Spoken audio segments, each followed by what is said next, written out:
अपनी पिछली क्लास में हम ऑब्जेक्ट मेन्यू के लास्ट ऑप्शन प्रेफरेंस पे बात कर रहे थे और इसमें हमने जनरल से लेकर टाइप तक के ऑप्शन देखे थे और इसमें मौजूद बकाया ऑप्शन को हम आज की क्लास में देखेंगे। मैं हूं आपकी टीचर मुबीना बारी और आप देख रहे हैं एफर्ट फॉर सक्सेस। मज़ीद वीडियोस और अपडेट के लिए आप हमारी वेबसाइट विजिट कर सकते हैं। इसके अलावा आप हमें हमारे फेसबुक पेज पर भी फॉलो कर सकते हैं। तो मैं यहाँ यूनिट्स पे क्लिक कर दूंगी। तो यूनिट में जनरल हमारे पास पॉइंट्स है, जो यूनिट हमारे पास यूज हो रहे होते हैं वो पॉइंट में है। हमारी स्ट्रोक भी पॉइंट में आ रही होती है, जो हम टाइप कर रहे होते हैं वो भी पॉइंट में आ रहे होते हैं। तो यहाँ पे आप इन वैल्यू को चेंज करना चाहें तो आप कर सकते हैं। आप इनको पिकास रख सकते हैं, इंचेस, मिलीमीटर, पिक्सल्स। तो आप इन वैल्यू को चेंज कर सकते हैं। जो भी मेजरमेंट यूनिट आपको यहाँ पे शो हो रहे हैं, लेकिन हम पॉइंट में ही रखेंगे, मैं इनको चेंज नहीं कर रही। उसके बाद identify object by object name या XML ID। तो जब आप लेयर पैनल को देखते हैं और आपके डॉक्यूमेंट में जो ऑब्जेक्ट होते हैं, अगर आपने सर्कल ड्रॉ किया है तो वहां पे सर्कल शो हो रहा होता है। अगर आपने रेक्टेंगल ड्रॉ किया है तो वहां रेक्टेंगल शो हो रहा होता है। अगर आप कुछ ऑब्जेक्ट को ग्रुप करते हैं तो वहां पे ग्रुप शो होता है। लेकिन अगर आप यहाँ से XML ID पे चेक लगा देते हैं, XML प्रोग्रामिंग लैंग्वेज है, अगर आपने उन ऑब्जेक्ट को प्रोग्रामिंग में यूज करना है और आप उनको XML ID की सूरत में शो करना चाहते हैं, तो वो ऑब्जेक्ट नाम की बजाय XML कोड की सूरत में शो होंगे, लेकिन हम उनको नाम से ही शो करते हैं। तो मैं यहाँ से कोई सेटिंग चेंज नहीं कर रही। उसके बाद गाइड एंड ग्रिड है। अगर मैं यहाँ पे आऊं तो हमारी गाइड का कलर यहाँ पे शो हो रहा है, डिफॉल्ट सियान कलर होता है। आप यहाँ पे क्लिक करके इसमें से कोई भी दूसरा कलर सिलेक्ट कर सकते हैं। उसके बाद स्टाइल लाइन है। लाइन या डॉट्स आप रख सकते हैं। नॉर्मली हम लाइन ही रखते हैं, लेकिन अगर आप डॉट्स सिलेक्ट करते हैं तो आपको आपकी गाइड डॉट की सूरत में शो होगी। उसके बाद ग्रिड है। तो जब हम ग्रिड को ऑन करते हैं तो हमारी ग्रिड का डिफॉल्ट कलर ग्रे होता है और उसके बाद यहाँ से हम इसका कलर चेंज कर सकते हैं। उसके बाद इसका स्टाइल भी लाइन है। अगर हम डॉट्स करना चाहें तो कर सकते हैं। Grid every 72 pixel. जब हम ग्रिड लेते हैं तो हर नई लाइन 72 पिक्सल पे ऐड होती है और इसकी सब डिवीजन 8 होती है कि आपको 72 बाय 72 पिक्सल की ग्रिड के अंदर मजीद 8 डिवीजन्स देखने को मिलती हैं। लेकिन अगर आप इसको चेंज करना चाहें तो कर सकते हैं। उसके बाद ग्रिड इन बैक पे चेक लगा होता है। जब आप ग्रिड को यूज कर रहे होते हैं तो उसके ऊपर आप कोई भी ऑब्जेक्ट ड्रॉ करते हैं तो वो ग्रिड के ऊपर ड्रॉ हो रहा होता है, आपकी ग्रिड बैक में रहती है। लेकिन अगर आप यहाँ से चेक हटा देते हैं तो आपकी ग्रिड आपको ऑब्जेक्ट के ऊपर नजर आएगी और आपका ऑब्जेक्ट पीछे नजर आएगा। लेकिन ग्रिड इन बैक पे हम चेक लगा के रखते हैं, इस चेक को नहीं हटाते। उसके बाद show pixel grid above 600 zoom है। तो जब हम पिक्सल ग्रिड को यूज कर रहे होते हैं, जब हम न्यू डॉक्यूमेंट लेते हैं तो वहां पे भी पिक्सल ग्रिड का ऑप्शन मौजूद होता है। उसके अलावा ट्रांसफॉर्म पैनल में भी पिक्सल ग्रिड का ऑप्शन मौजूद होता है। तो यहाँ पे अगर हम चेक लगाते हैं तो 600 जूम पर हमारी पिक्सल ग्रिड हमें शो होगी। ग्रिड गाइड और स्मार्ट गाइड पे हम थोड़ी बहुत बात डिफरेंट जगहों पे करते रहे हैं, लेकिन आगे चल के हम इनको काफी डिटेल में देखेंगे। और उसके बाद नेक्स्ट ऑप्शन स्मार्ट गाइड का है।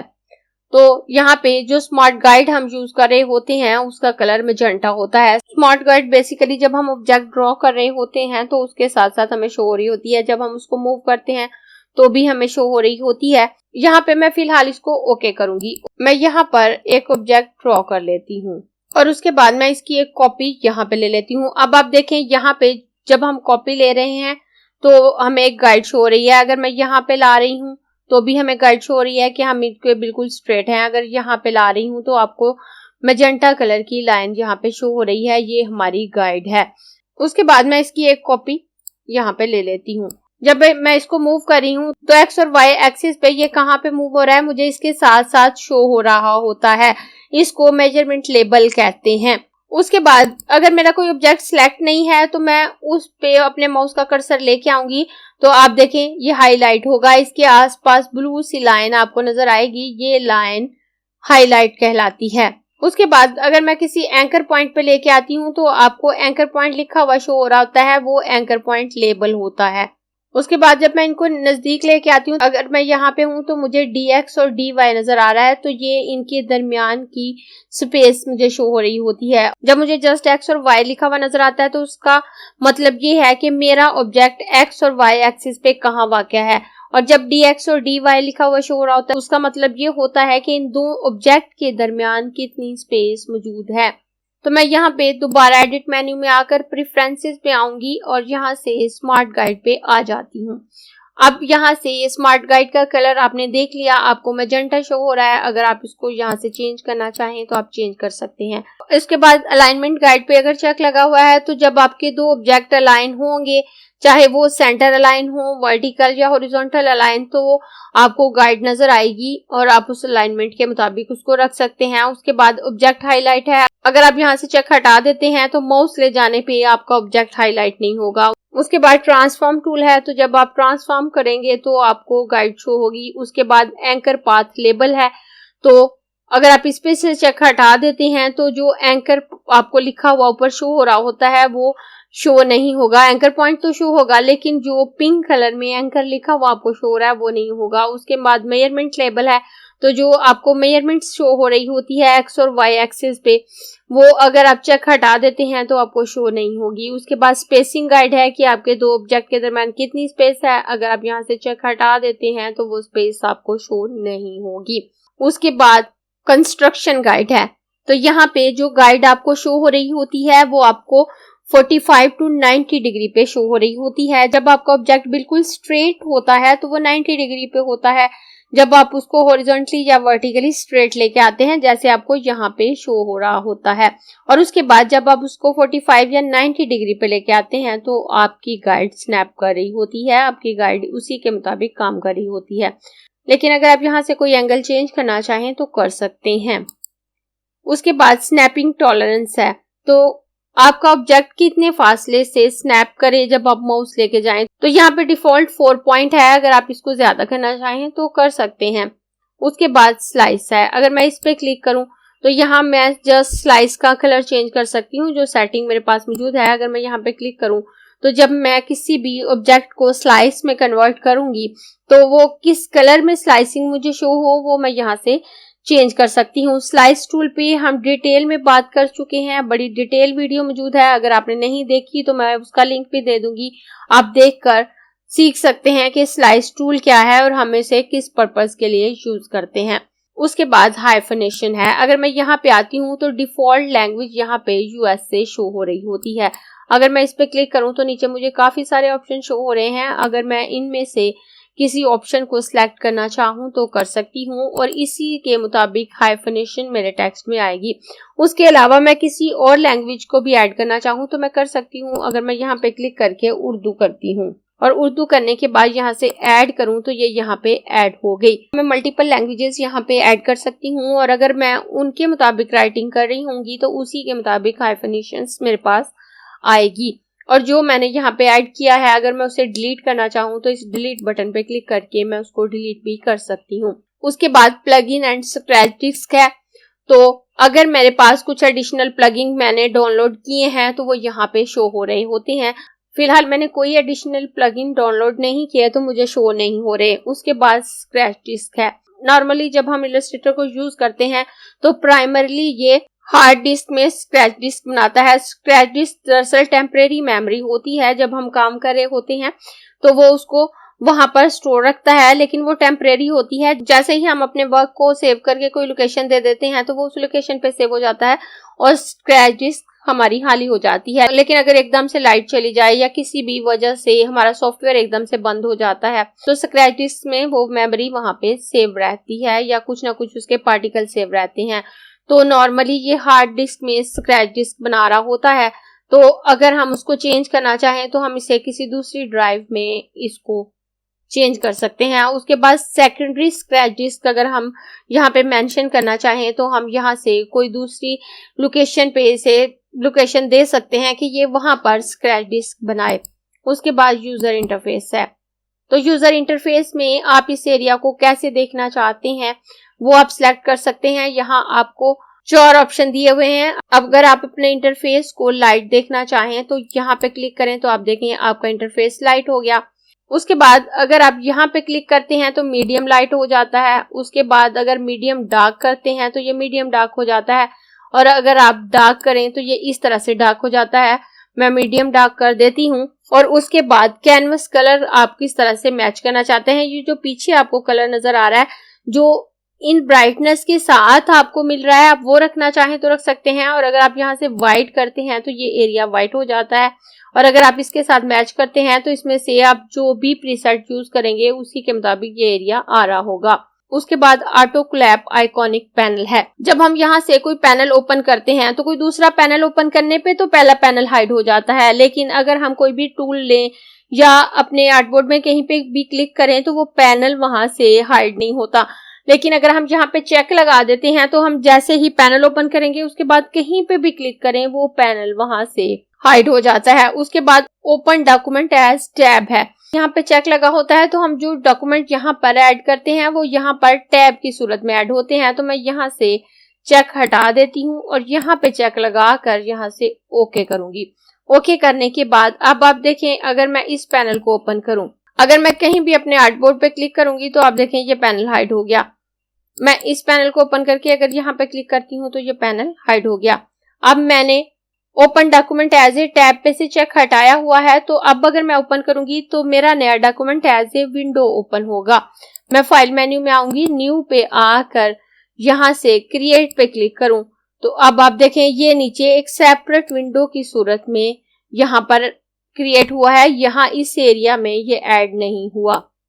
मैं इसको यहाँ से क्लोज कर देती हूँ और क्लोज करने के बाद मैं यहाँ से एडिट मेन्यू में आऊंगी, प्रीफरेंस पे आकर यहाँ से यूजर इंटरफेस पे आऊंगी। तो मैं यहाँ से ओपन डॉक्यूमेंट एज टैब पे चेक लगा देती हूँ और ऑटो क्लैप आइकॉनिक पैनल पे से चेक हटा देती हूँ। उसके बाद लार्ज टैब है। अगर मैं यहाँ पे क्लिक करूंगी तो ये जो टैब का एरिया है ये बहुत थोड़ा सा वाइड हो जाता है। आप देखिए मैं लार्ज टैब पे क्लिक करूंगी तो ये थोड़ा सा लार्ज हो गया। अगर मैं ये चेक हटाती हूँ तो ये स्मॉल हो जाता है।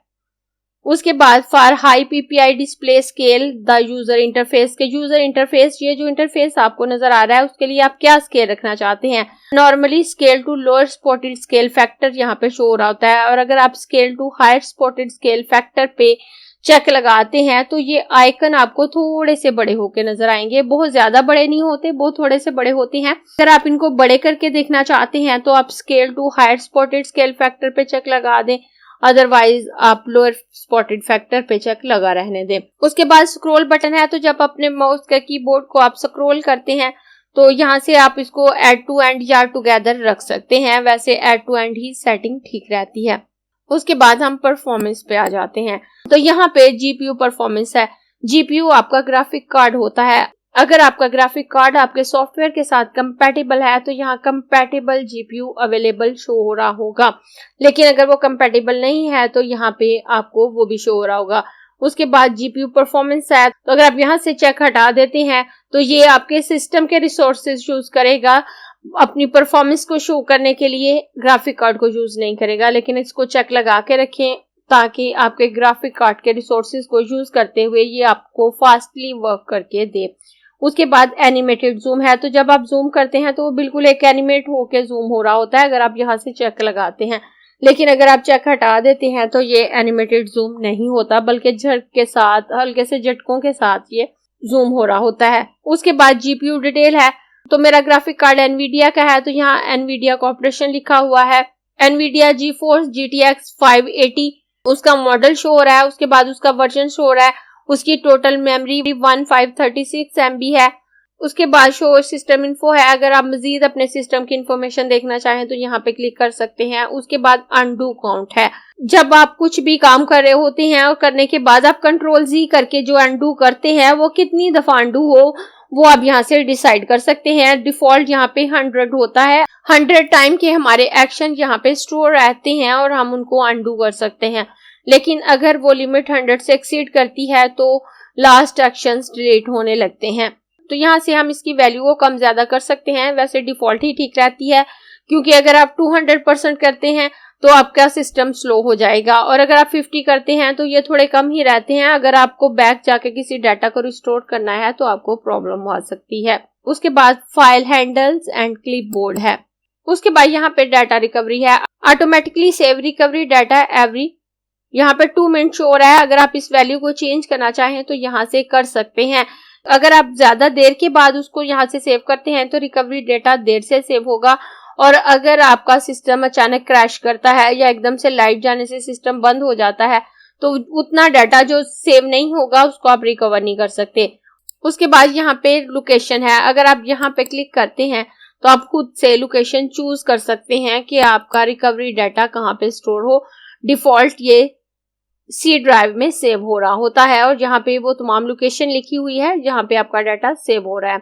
उसके बाद turn off data recovery for complex document, अगर आपका डॉक्यूमेंट बहुत कम्प्लेक्स है तो डाटा रिकवरी को टर्न ऑफ कर दे। तो यहाँ पे चेक लगा के रखें, क्योंकि अगर आप यहाँ से चेक हटाते हैं तो वो कम्प्लेक्स डॉक्यूमेंट को भी सेव करेगा और आपका सिस्टम बहुत हैवी हो सकता है या क्रैश कर सकता है। Number of recent file to display यहाँ पे 20 है, आप इसको चेंज कर सकते हैं। जब आप फाइल मेन्यू पे आकर रिसेंट फाइल पे आते हैं तो आपको कुछ फाइल शो हो रही होती हैं जो रिसेंटली आपने सेव की होती हैं, तो उसका डिफॉल्ट नंबर 20 है।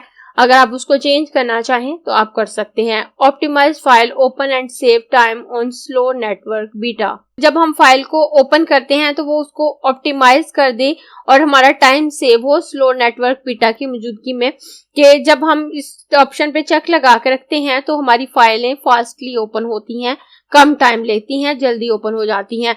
Use low resolution proxy for linked EPS, अगर आप ईपीएस फाइल को यहाँ पे ओपन करते हैं और यहाँ पे चेक लगाते हैं तो वो उसको थोड़ी लो रेजोल्यूशन के साथ ओपन करेगा और आपका सिस्टम हैवी नहीं होगा। उसके बाद display bitmap as anti alias image in pixel preview, जब आप पिक्सल प्रीव्यू लें तो बिटमैप इमेज को ये एंटी एलियास के साथ ओपन करे। थोड़ी देर पहले मैं आपको बता चुकी हूँ एंटी एलियास क्या होते हैं, तो अगर आप बिटमैप इमेज लेके आते हैं और उसको एंटी एलियास के साथ देखना चाहते हैं जब उसको पिक्सल प्रीव्यू में आप देखें तो आप यहाँ पे चेक लगा सकते हैं। Update link ask when modify, यहाँ पे अगर आप चेक लगाते हैं तो जब आप उस लिंक को अपडेट करेंगे तो वो पहले आपसे पूछेगा कि वो करे या ना करे, लेकिन अगर आप ऑटोमेटिकली पे चेक लगा देते हैं तो वो खुद ब खुद उनको अपडेट कर देगा, आपसे नहीं पूछेगा। और अगर आप मैनुअली पे चेक लगाते हैं तो वो आपसे पूछेगा नहीं और आपको खुद उसको अपडेट करना पड़ेगा। लेकिन अगर आप यहाँ से आस्क व्हेन मॉडिफाई पे चेक लगाते हैं तो वो जब भी आप लिंक को अपडेट करेंगे वो आपसे पूछेगा कि अपडेट कर दें, और जब आप उसको परमिशन देंगे तो वो लिंक को अपडेट कर देगा। सेव इन बैकग्राउंड, के जो चीजें सेव हो रही हैं वो बैकग्राउंड में सेव हो, एक्सपोर्ट इन बैकग्राउंड और बैकग्राउंड में एक्सपोर्ट हो, तो आप यहाँ पे चेक लगा सकते हैं। उसके बाद clipboard on copy include SVG code, कि आपके क्लिपबोर्ड में एसवीजी कोड भी सेव हो। उसके बाद ऑन क्विट, जब वो क्विट हो तो पीडीएफ भी उसके साथ ही सेव हो। एआईसीबी नो ट्रांसपेरेंसी सपोर्ट, के नो ट्रांसपेरेंसी सपोर्ट पे अगर आप चेक लगाते हैं तो ये नीचे के ऑप्शन भी शो हो जाते हैं। प्रिजर्व पाथ, अगर आप जस्ट पाथ को प्रिजर्व करना चाहते हैं तो आप यहाँ पे चेक लगा दें प्रिजर्व अपीयरेंस एंड ओवरप्रिंट, लेकिन अगर आप उसकी कंप्लीट अपीयरेंस और उसके ओवरप्रिंट वैल्यू को भी सेव करना चाहते हैं तो आप यहाँ से चेक लगा सकते हैं, और अगर आप यहाँ से चेक हटाते हैं तो ये ऑप्शन भी हाइड हो जाते हैं।